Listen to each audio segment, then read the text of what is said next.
우리가 지난주에 우리는 하나님의 양무리로서의 성도인 우리가 하나님에 대한 이 불신으로 가득 차 있는 이 세상에서 믿음을 지키기 위해서 이 양우리와 같은 교회 공동체에 속해 있는 것, 그리고 그 안에 우리 목자의 역할을 하는 이 목회자의 양육을 받는 것이 너무나 중요하다라는 것을 우리 베드로가 말하는 것을 우리가 들었습니다.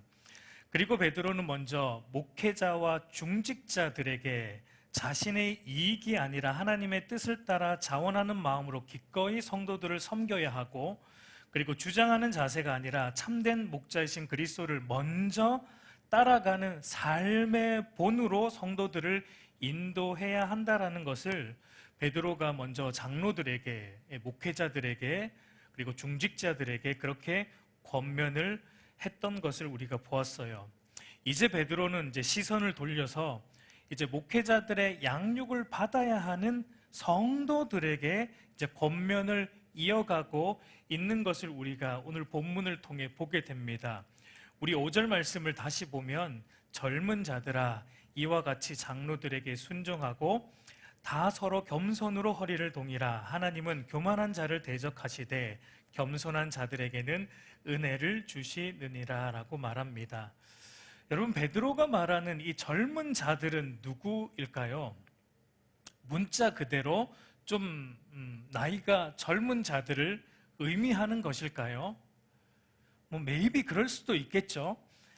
장로들의, 아무래도 장로들의 권위에 순종해야 하는 자들이기 때문에 어떤 면에서 보면은 장로들보다는 나이상으로 좀 젊은 측에 속하는 자들이 아마 대부분 많이 있을 것입니다. 그러나 단순히 나이상으로는만 젊은 자들을 의미하는 것은 또 아닐 것입니다. 우리가 앞에서 본 것처럼 이 베드로가 말하는 장로들도 단순히 연로한 사람들을 의미하는 것은 아니었죠. 베드로가 말한 장로들도 하나님의 뜻에 의해 하나님의 양들을 먹이는 목자의 직분으로 부름을 받은 이 목회자 그룹을 지칭하는 표현이었듯이, 이 젊은 자들도 단순히 나이상으로 어린 사람들을 의미하는 것이기보다는, 물론 어린 측에 속하겠지만 그런 의미보다는 이 목회자의 양육을 필요로 하는 모든 하나님의 양무리들로서의 성도들을 총칭하는 표현이다라고 우리가 볼 수 있는 것이죠. 그러면 이제 목회자의 양육을 받아야 하는 성도들에게 오늘 베드로가 주는 권면은 무엇입니까? 이와 같이 장로들에게, 목회자에게 순종하라라는 권면을 주고 있는 것을 보게 돼요. 이와 같이 너희가 순종해야 된다 라고 이제 베드로가 말하는데, 이것이 어떤 의미입니까? 그러니까 앞선 문맥에서 여러분, 하나님께서 목회자들에게는 하나님의 양무리인 성도들을 하나님의 말씀대로 바르게 인도하라고 하나님이 명령하셨기 때문에 목회자들은 하나님께 순종함으로 성도들을 바르게 말씀으로 인도하듯이, 이와 같이 성도들도 하나님께서 성도들을 인도할 목자로서 목회자를 세워주셨기 때문에 하나님께 순종하는 마음으로 목회자의 권위와 양육에 순종하라라는 것을 말하고 있는 거예요. 이것이 바로 이와 같이라는 말이 담고 있는 의미입니다. 그러니까 성도들이 목회자의 권위와 가르침에 여러분 순종해야 하는 이유는 목회자가 나보다 더 잘나서이거나 훌륭해서가 여러분 아니에요. 여러분, 저를 보십시오. 제가 여러분들보다 뭐 잘난 것이 하나 있습니까? 없죠. 굳이 하나 찾자면 조금 더 잘생겼던 것, 그거 하나밖에 없죠. 그거 외에는 여러분 아마 없을 것입니다. 그럼에도 하나님은 순종하라는 것입니다. 왜 그래야 합니까? 목회자가 나보다 더 훌륭해서가 여러분 아니에요. 하나님께서 그를 이 교회의 양무리들을 인도할 목회자로 세우셨기 때문에, 하나님께서 그를 기름 부어 세우셨기 때문에, 하나님께서 그에게 이 양무리들인 성도들의 영혼을 담당하는 자로 세우셨기 때문에 순종하라라는 것입니다. 여러분, 그러니까 순종의 궁극적인 이유가 어디에 있냐면 목회자의 어떠함이 여러분 절대 아니에요. 목회자의 어떠함이 아니라 하나님의 부르심과 하나님의 세우심에 있다라는 것을 오늘 성경이 우리에게 말합니다. 그러므로 하나님께서 세우신 목회자의 권위에 순종하는 것이 곧 누구에게 순종하는 거예요? 하나님의 권위에 순종하는 것과 같다라는 것을 말하고 있습니다. 물론 여러분, 여기에는 전제가 있습니다. 그가 바른 목회자일 경우에요.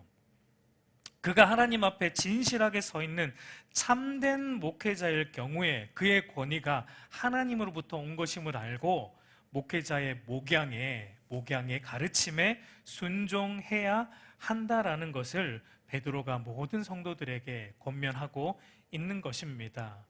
여러분, 인간적으로 볼 때 때로는 목회자가 나보다 못한 사람일 수 있습니다. 그러나 나보다 못한 목회자일지라도 그가 하나님께서 세우셨다라는 것을 우리는 인정해야 돼요. 그리고 그의 권위에 순종하는 것을 통해 우리는 하나님의 권위에 순종하는 겸손을 우리가 배우게 된다라고 말하고 있어요. 여러분, 그래서 종교개혁자 칼빈은 이런 말을 했습니다. 한번 들어보십시오. 하나님께서 우리 중에서 때로는 우리보다 못한 자들을 지도자로 세우심으로써 우리를 겸손하게 만들고자 하신다라고 말을 했습니다. 여러분, 베드로도 같은 뉘앙스로 말하고 있는 거예요. 베드로도 성도들에게 하나님께서 세우신 목회자의 권위에 순종하라는 권면에 이어서 어떻게 하라는 겁니까? 겸손으로 허리를 동이라라는 말을 하고 있는 것을 보게 돼요. 왜 그렇게 해야 합니까? 여러분, 겸손한 자만이 하나님께서 세우신 질서와 권위에 순종할 수 있기 때문입니다. 여러분, 교만한 자는 하나님께 세우신 이 교회의 질서에 절대 순종하지 않습니다. 겉으로 순종하는 것 같은데 순종하지 않습니다. 여러분, 순종과 겸손은 함께 가요. 항상 함께 가는 것입니다. 여러분, 이것은 물론 베드로가 1차적으로 성도들에게 주는 권면이지만 이것은 성도들에게만 해당되는 것은 아니고 앞에서 언급한 장로들, 그러니까 목회자들에게도 동일하게 해당되는 권면입니다. 목회자는 교회의 머리이자 참 목자이신 예수 그리스도의 머리 되심 앞에 순종해야 하고, 그래서 모든 사람들 앞에서 겸손해야 하는 것입니다. 그럴 때만 베드로가 앞서 말했던 교인들이 내 교인으로 생각하지 않고 하나님의 양무리, 하나님의 귀한 백성으로 생각하고 하나님의 뜻을 따라 자원함으로 섬기게 되고 더러운 이익을 위해 하지 않고 주의 영광을 위해 기꺼이 하게 되고 자신도 그리스도의 양육을 받아야 할 양인 것을 알고 주장하는 자세가 아니라 참 목자이신 그리스도를 먼저 따라가는 본이 되는 삶으로 하나님의 양무리를 인도하게 된다는 것입니다. 성도들도 이와 같이 목회자를 단순히 연약한 한 사람으로 생각하지 않고 하나님께서 하나님의 양무리인 성도들을 말씀으로 바르게 인도하기 위해 세우신 하나님의 대리 목자로 생각함으로 그 권위와 양육 아래 순복해야 함이 마땅하다라는 것을 오늘 말하고 있습니다. 여러분, 왜 이것이 중요할까요? 왜 이것이 중요합니까? 1차적으로 목회자의 권위에 순종하지 않는 사람은 여러분 겸손하지 않는 사람이고, 그리고 겸손하지 않는 사람은 영적으로 절대 성장하지 않기 때문입니다. 영적으로 잘할 수가 없어요. 여러분, 당연한 것입니다. 하나님께서 세우신 이 목회자의 양육에 자신을 전적으로 들이지 않는데 여러분 어떻게 영적으로 성장할 수 있습니까? 그건 말이 안 되는 거예요. 여러분, 그래서 교회를 오래 다녀도 신앙이 늘 제자리인 사람들이 있어요. 그런 사람들을 가만히 여러분 보면은 공통점이 있습니다. 그게 뭐냐면 자기 머리가 굵은 사람들이에요. 교만이에요, 교만. 그러니까 목회자를 하나님께서 세우신 자로 생각하지 않습니다. 겉으로는 생각해요. 그러나 속으로는 생각하지 않습니다. 그 권위의 순수성을 인정하지 않습니다. 그래서 그의 가르침을 온전히 받지 않고 자기 생각대로 하는 거예요. 그러니까 목회자가 말하는 것이 자기가 들을 말하면 순종을 하고, 자기 생각에서 어긋나는 것이면 아무리 하나님의 말씀이라도 순종하지 않습니다. 여러분, 이렇게 되면 절대 영적으로 그 사람은 잘할 수가 없습니다. 성경은 이것을 바로 교만이라고 말하는 거예요. 근데 여러분, 무서운 것은 뭐냐면, 뭐 내가 교만하고 말면 되죠. 근데 무서운 것은 뭐냐면, 하나님께서 교회의 질서와 목회자의 권위와 가르침에 순종하지 않는 교만한 자를 어떻게 하신다고 말합니까? 대적하신다고 말하는 것이 여러분 무서운 것입니다. 그러니까 자기의 굵은 머리로 행하는 이 교만한 사람은 하나님이 대적하십니다. 그러나 하나님께서 세우신 질서와 권위 아래 자기를 낮추는 겸손한 자, 하나님이 어떻게 하십니까? 은혜를 베푸신다라고 말하고 있기 때문입니다. 여러분, 하나님께서 제일 싫어하시는 것이 이 교만인데, 교만은 여러분 단순히 우리가 겉으로 좀 자기를 과대 포장하는 것만이 아니에요. 교만의 본질은 무엇입니까? 하나님의 주권을 인정하지 않는 것, 하나님의 주인 되심을 인정하지 않는 것. 오늘 베드로의 말에 의하면은 하나님께서 세우신 질서에 순종하지 않는 것이 바로 교만이라는 것입니다. 달리 말해서 자기 생각을 늘 앞세우는 거예요. 자기의 지혜와 자기의 이성으로 앞세워 행하는 모든 것은 바로 교만이라는 거예요. 분명 하나님은 우리에게 말씀하셨습니다. 너희가 이 고난 많은 나그네의 여정을 가는 동안 너희의 믿음을 지키기 위해서 교회가 필요하다. 하나님 말씀하신 거예요. 교회 공동체에 너희가 들어가야 된다. 그런데 자기 생각으로 나는 교회 공동체에 들어가기 싫으니까 홀로 신앙생활 하는 것, 이게 교만입니다. 분명히 하나님 말씀하셨어요. 믿음을 지키기 위해서는 홀로 할 수 없고 하나님께서 세우신 질서를 따라 세우신 바른 목회자의 양육과 가르침을 따라 그 양육 앞에 너희가 순종해야지 너희가 영적으로 자라간다라고 하나님 분명히 말씀하셨는데, 자기 생각으로 자기 지혜로 자기가 하고 싶은 것만 순종하고 하기 싫은 것은 하지 않는, 그것이 바로 하나님이 가장 싫어하는 교만이라고 하나님이 대적하신다라고 오늘 말씀하고 있는 것을 우리는 유심히 봐야 돼요. 여러분, 그러니까 교회 안에서 신앙생활을 굉장히 열심히 하는 것 같은 사람들 중에도 교만한 사람들이 엄청 많이 있다라는 것입니다. 앞에서 말했지만 그런 사람들의 특징이 어떻습니까? 하나님께서 말씀하신 대로 하지 않습니다. 내 생각과 내 지혜로 열심히 하는 거예요. 그것은 하나님과 대척점에 서 있는 교만이라는 것을 우리는 깊이 생각해야 돼요. 여러분, 교만은요, 하나님의 은혜가 우리에게 흘러 들어오는 것을 교만은 막습니다. 그러나 겸손은 하나님의 은혜가 우리에게 흘러 들어오는 것을 촉진시키는 것입니다. 교만은 성도들과의 관계와 교회의 전반적인 사역에 불협화음을 일으키고 교회의 하나됨을 깨트리는 주범이지만, 겸손은 성도들과의 관계와 교회의 전반적인 사역을 원활하고 사랑스럽게 진행되도록 만들고 교회의 하나됨을 지키는 접착체와 같은 것입니다. 그래서 여러분, 베드로는 오늘 목회자와 모든 성도들에게 다 서로 겸손으로 어떻게 하라고요? 허리를 동여야 된다. 너희가 겸손으로 허리를 묶어야 된다라고 말하고 있는 것을 보게 돼요. 이 겸손으로 허리를 동이라라는 이 말을 헬라어 원문 그대로 제가 이제 직역을 하면 이런 의미예요. 겸손으로 옷을 입으라라는 의미입니다. 겸손의 옷을 입으라는 거예요.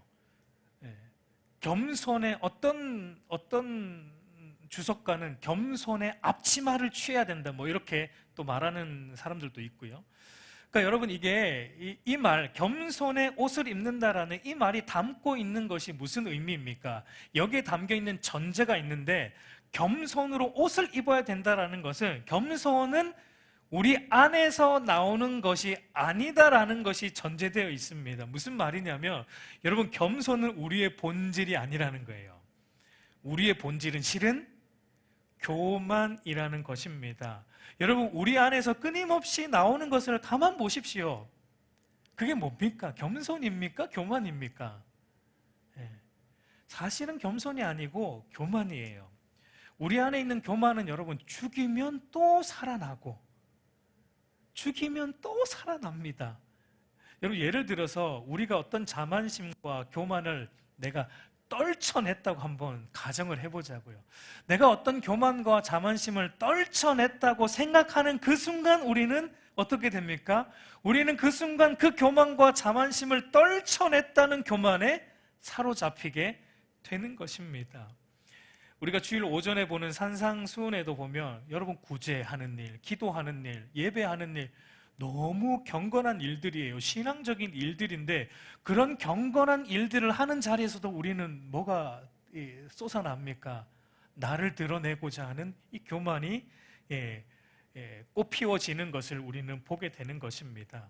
여러분, 인간이 최초로 지은 죄도 교만입니다. 첫 번째 인간이었던 아담과 하와가 지은 죄의 본질도 스스로 주인 되어 살겠다는 교만의 죄예요. 그리고 아마 여러분, 우리가 마지막 눈을 감는 순간에 짓게 될 죄도 교만의 죄일 것입니다. 어쩌면 우리가 눈 감는 순간에 여러분, 모든 것이 하나님의 은혜이다라는 그 고백을 드려야 마땅함에도 우리의 마음속 깊은 곳에서는 뭐가 또 스물스물 올라옵니까? 내가 그동안 열심히 살아왔다는 나의 열심과 나의 어떤 신앙의 열심과 경건의 삶이 또 떠올리면서 하나님, 내가 이 정도 했네요 하는 그 교만이 또 우리의 마지막 순간에도 우리 안에 또 나올 것입니다. 그러니까 여러분, 우리 안에 있는 이 교만이라는 것은 여러분, 마치 바퀴벌레 같아요. 죽여도 또 나오고 죽여도 또 나와요. 여러분, 제가 미국에서 공부할 때요, 제가 한 4, 5년 정도 밤 청소를 아르바이트를 했거든요. 건물 2군데를 밤 청소를 했어요. 하나는 이제 리맥스라는 부동산 오피스 건물이고, 하나는 일반 상가 건물인데, 제가 그 2동을 밤마다 청소를 했는데, 제일 힘들었던 게 뭐냐면 청소하는 게 힘든 게 아니었어요. 저는 청소를 좋아하기 때문에 아주 즐겁게 했거든요. 제일 힘든 게 뭐였냐면요, 바퀴벌레 때문에. 죽여도 그 다음날 가면 또 나와 있고 죽여도 그 다음날 가면 또 나와 있고, 화장실에요. 여러분, 메이드 인 USA 바퀴벌레라서요, 이 메이드 인 코리아 바퀴벌레보다 훨씬 큽니다. 이만, 조금 가장해서 이만해요. 얼마나 징그러운지 모릅니다. 제가 제일 싫어하는 게 바퀴벌레거든요. 그러니까 죽여도 또 나오고 죽여도 또 나와요. 마치 우리 안에 있는 교만이 그와 같은 거예요. 그렇기 때문에 베드로는 오늘 우리에게 권면하는 겁니다. 날마다 교만을 죽여야 된다. 겸손의 옷을 입어야 된다. 자기 주인됨을 부인한 이 순종의 옷을 입어야 된다. 겸손의 옷을 날마다 입어야 된다는 것을 오늘 베드로가 우리에게 강조하고 있는 거예요. 여러분, 그런데 날마다 이 나를 부인하는, 순종하지 않는 나의 교만을 꺾어내는 이 겸손의 옷을 입기 위해서 어떻게 해야 되는 것입니까? 오늘 6절 말씀을 한번 보세요. 우리 한번 같이 읽어보겠습니다. 시작. 그러므로 하나님의 능하신 손 아래서 겸손하라. 때가 되면 너희를 높이시리라. 여러분, 겸손으로 옷을 입으려면 어떻게 해야 되느냐? 우리가 하나님의 능하신 손 아래로 들어가야 되는 것입니다. 여러분, 하나님의 능하신 손이라는 것은 성경이 늘 하나님의 능하신 손이라는 표현을 쓸 때는 어떤 의미입니까? 하나님의 주권적인 능력을 의미하는 표현이죠. 이것은 하나님께서 모든 만사를 하나님의 선하신 뜻대로 통제하시는 것, 그리고 모든 것을 합력하여 선을 이루시는 하나님의 전능하신 능력을 의미하는 것입니다. 여기에는 여러분, 우리가 예상하지 못한 일들도 포함되는 거예요. 우리가 예상하지 못한 악한 일들조차도 하나님께서 통제하시고 그 악을 통해서도 하나님은 선을 이루신다라는 하나님의 능하신 손이 여기에도 포함되는 것입니다.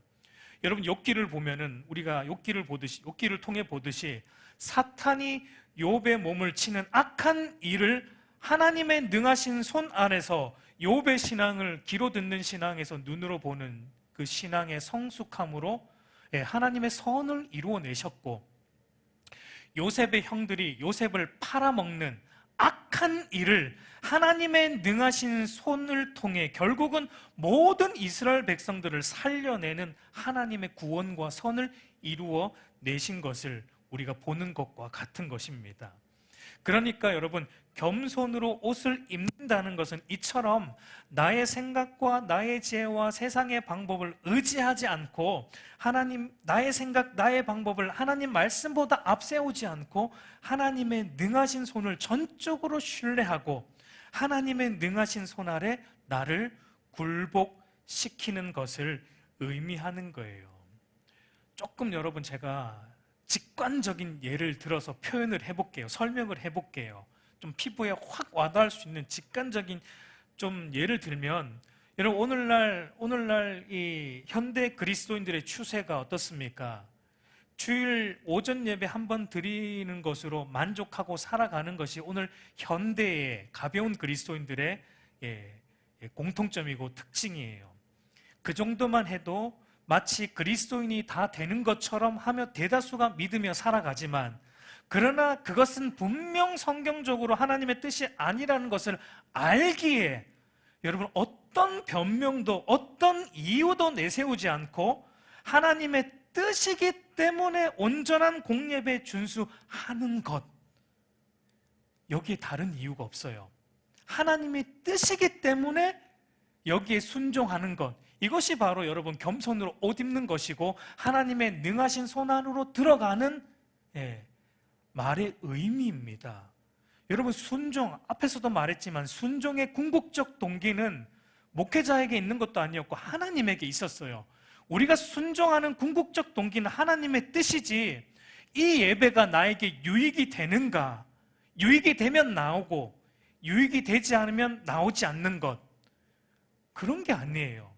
그 시간을 하나님께서 온전한 예배로 지키라고 정하셨기 때문에 우리는 순종하여 나오는 것입니다. 그게 바로 하나님의 능하신 손 안에 들어간다는 것의 의미예요. 여러분, 오늘 우리의 모습은 어떻습니까? 과연 우리는 하나님의 능하신 손 아래 겸손한 자들입니까? 아니면 겸손의 모양만 갖춘, 어쩌면 겸손한 척하는 교만한 자들입니까? 우리는 스스로 돌아보아야 할 것입니다. 여러분, 성경이 말하는 겸손은 하나님의 능하신 손 아래, 하나님의 뜻 아래 나의 모든 것을 복종시키는 것입니다. 앞에서 말했지만 여기에 어떤 변명도 통하지 않아요. 하나님 앞에서의 변명은 하나님의 능하신 손을 의지하지 못하는 또 다른 교만의 모습일 뿐인 것입니다.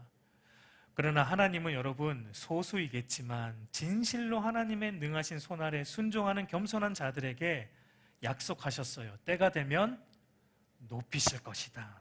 하나님이 높여주신다는 거예요. 여러분, 지금은 다 같아 보이죠? 지금은 누구나 다 똑같아 보이지만 언젠가 드러납니다. 어떤 변명도 하지 않고 하나님 말씀이기 때문에 나 자신을 온전히 거기에 복종시키는 겸손한 자를 하나님은 때가 되면 반드시 높이십니다. 그러나 하나님 말씀보다 자기 생각, 자기 지혜를 앞세워 말씀대로 순종하지 않고 부분적 순종하는 교만한 자는 하나님의 때가 되면 반드시 하나님이 낮추실 것입니다. 여러분, 그러므로 하나님의 능하신 손 아래 겸손하시기를 주의 이름으로 권면드립니다. 여러분, 베드로는 하나님의 능하신 손 아래 순종하는 겸손한 자는 또 어떤 자라고 또 마지막으로 말합니까? 우리 7절을 보면은 이렇게 말하죠. 너희 염려를 다 주께 맡기라. 이는 그가 너희를 돌보심이라 라고 말합니다. 모든 염려를 다 주께 맡기라는 거예요. 그러니까 그러니까 겸손한 자가 어떤 자인가? 염려를 주께 맡기는 자가 겸손한 자라는 겁니다. 여러분, 염려도 가만히 한번 살펴보세요. 염려도 가만히 보면은 염려도 교만의 다른 형태인 것을 우리는 알 수 있어요. 왜 그렇게 말할 수 있습니까? 보통 여러분, 염려를 언제 우리가 하게 됩니까? 일반적으로 하나님을 믿지 않는 불신자들 같은 경우는 어떤 문제가 우리 앞에 놓였을 때 그 문제를 내가 충분히 해결할 수 있으면 염려하지 않죠. 언제 염려하냐면 이 문제를 내가 충분히 해결할 수 있는 능력이 나한테 없을 때 이제 그때부터는 염려를 하게 됩니다. 그러면 우리 믿는 그리스도인들은 언제 염려하게 됩니까?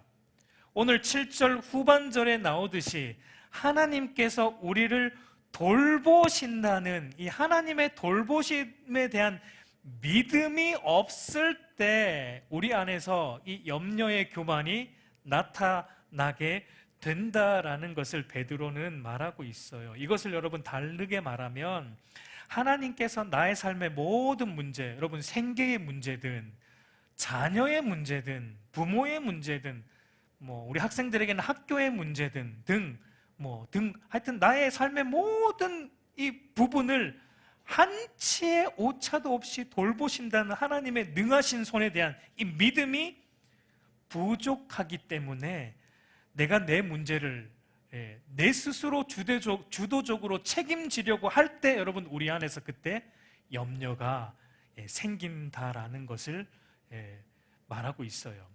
그러니까 여러분, 염려라는 것은 하나님보다 자기 자신을 의지하는 우리 안에 뿌리 박혀 있는 이 교만의 본성으로부터 나온다라는 것을 베드로가 말해주고 있어요. 그래서 염려는 교만의 또 다른 모습이다라고 말할 수 있는 거예요. 그러므로 우리는 하나님의 능하신 손을 전적으로 의지하는 겸손의 옷을 날마다 입어야 한다라는 것입니다. 여러분, 그럴 때만 우리가 염려의 늪에 빠지지 않을 수 있습니다. 염려의 늪에 빠져서 허우적거리는 일을 피할 수 있고, 염려의 늪에 빠져서 정상적인 그리스도인으로서 나그네 여정을 떠날 수 있기 때문인 것입니다. 그러나 여러분, 오늘날 많은 이들을 보면 하나님을 믿는다고 하지만 어떻습니까? 이 현실의 이 염려의 늪에 다 여러분 빠져 있어요. 현실의 염려의 늪에 빠져서 허우적거리고 있는 것을 오늘날 교회 안에도 너무나 많이 보게 됩니다. 근데 여러분, 더 안타까운 것은 무엇입니까? 이 염려의 늪에 빠져 있는 사람들은 정작 자기가 염려의 늪에 빠져 있는 것도 모른다라는 것이 여러분, 그게 더 안타까워요. 어쩌면 제게도 해당이 되겠죠. 근데 목회자로서 많은 성도들을 볼 때 여러분, 안타까운 순간은 자기가 모르고 있다라는 것을 볼 때 너무 안타까워요. 여러분들은 아마 저를 볼 때 또 그렇게 느낄 수 있겠죠. 왜 우리 목사님 모르실까? 그렇게 느낄 수 있겠죠. 너무 안타까워요. 그런 것을 볼 때. 여러분, 우리 삶에 돈에 대한 염려의 늪에 빠져 있을 때 우리가 어떻게 됩니까? 그걸 내가 해결해야 되기 때문에 하나님의 능하신 손을 인정하는 시간, 여러분, 이 예배 시간은요, 사실 어떤 시간인가? 하나님의 능하신 손 아래 들어가는 시간이 예배 시간이에요. 우리가 공예배를 지킨다라는 것은 그런 의미예요. 하나님의 돌보심을 나는 믿습니다라는 믿음의 고백이 여러분 공예배 준수예요. 그런데 돈의 염려의 늪에 빠져 있는 사람들은 내가 해결해야 되기 때문에 온전한 공예배 생활 못해요. 온전한 신앙생활 못합니다. 그 시간에 내가 해결해야 되기 때문에, 그래야지 돈에 대한 염려를 조금이라도 떨쳐올 수 있다는 착각을 하기 때문에 그렇습니다. 자녀 교육에 대한 염려에 빠진 부모들 어떻습니까? 그런 부모들이 들어야 되는데 지금 그런 부모들이 오늘 이 자리에 많이 안 나와가지고, 마찬가지입니다. 하나님의 능하신 손이 우리 자녀를 선하게 인도하고 있다는 것을 인정하는 시간이 예배 시간입니다. 공예배 준수예요. 하나님이 나의 자녀를 붙들고 있다, 이 자녀는 내 자녀가 아니고 하나님의 자녀이다라는 걸 인정하는 시간이 예배 때 인정이 되는 것인데, 내가 그 자녀를 책임지려고 하니까 자기도 예배 안 나오고 자녀도 예배 못 나오게 하는 겁니다. 학원으로 몰아가고 공부하는 시간으로 푸시를 하고, 그 공부를 해야 염려가 사라진다라고 착각하기 때문이에요. 이거 왜 이런저런 세상의 염려의 늪에 빠진 모든 사람들의 여러분 공통점은 한결같아요. 시대가 지내도 변함없는 한결같은 공통점은 온전한 예배 생활을 하지 않는 거예요. 정상적인 신앙생활 절대 할 수 없습니다. 그러니까 항상 최소한의 것만 하는 거예요. 그게 주일 오전 11시 예배인 거죠. 최소한의 마지노선, 하나님의 눈밖에 나지 않을 만큼만 딱 하고, 그 다음은 자기가 자신의 삶을 책임지려고 하는 것입니다. 여러분, 이것이 바로 염려 안에 있는 하나님의 능하신 손보다 자기 자신을 의지하는 교만, 무서운 교만이라는 것입니다. 그래서 여러분, 주님도 씨 뿌리는 비유에서 세상에 대한 염려가 우리의 신앙을 방해한다라는 것을 분명히 말씀해 주셨어요. 마태복음 13장 22절 우리 한번 같이 읽어보겠습니다. 시작. 가시떨기에 뿌려졌다는 것은 말씀을 들으나 세상의 염려와 재물의 유혹에 말씀이 막혀 결실하지 못하는 자요 라고 우리 주님은 말씀하세요.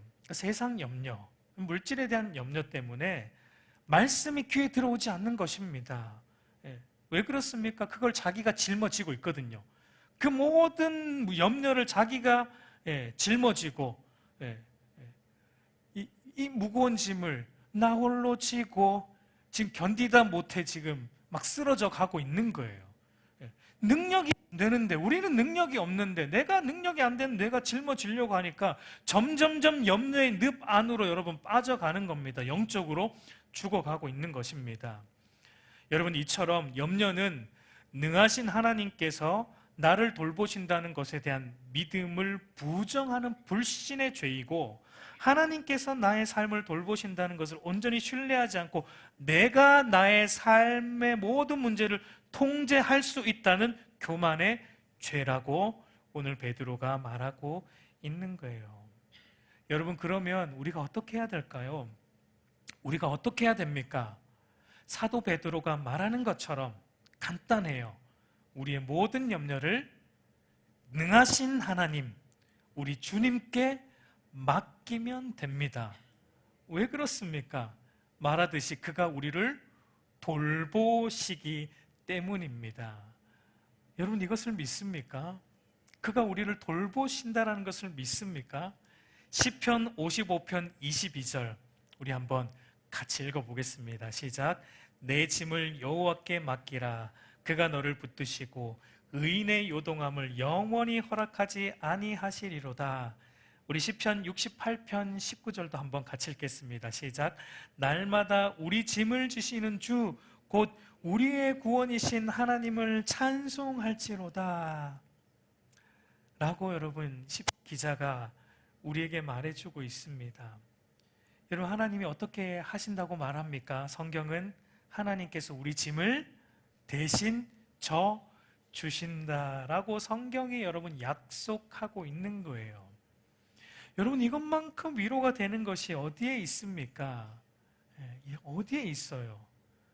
아무리 목회자가 여러분들에게 집사님, 권사님 기도할게요, 이게 여러분 뭐가 위로가 되겠어요? 아주 조금.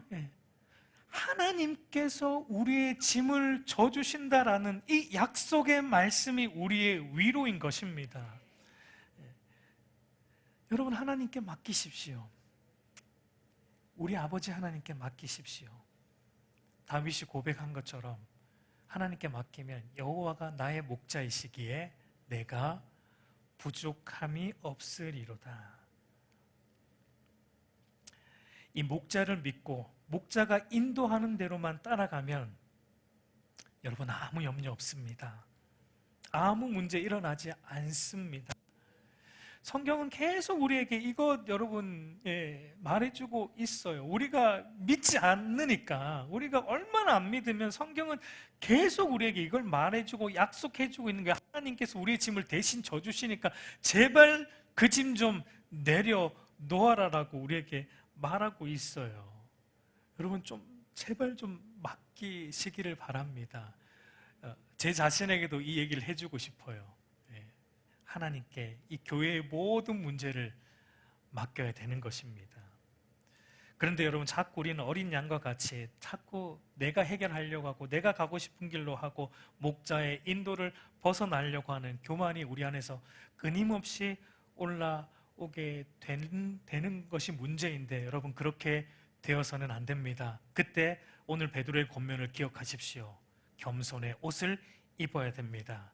하나님께 모든 삶의 짐을 온전히 맡겨야 됩니다. 그러면 하나님이 책임지십니다. 이것을 신뢰하는 것이 여러분 참된 믿음이에요.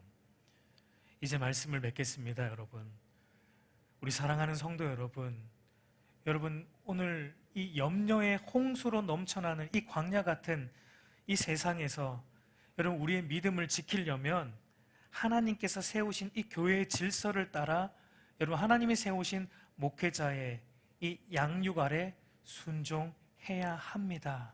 그리고 무엇보다 하나님의, 우리의 참 목자이신 하나님의 능하신 손에 우리의 모든 염려를 맡기는 순종의 삶, 겸손의 삶을 살아가야지만 우리의 믿음을 지킬 수 있는 것입니다.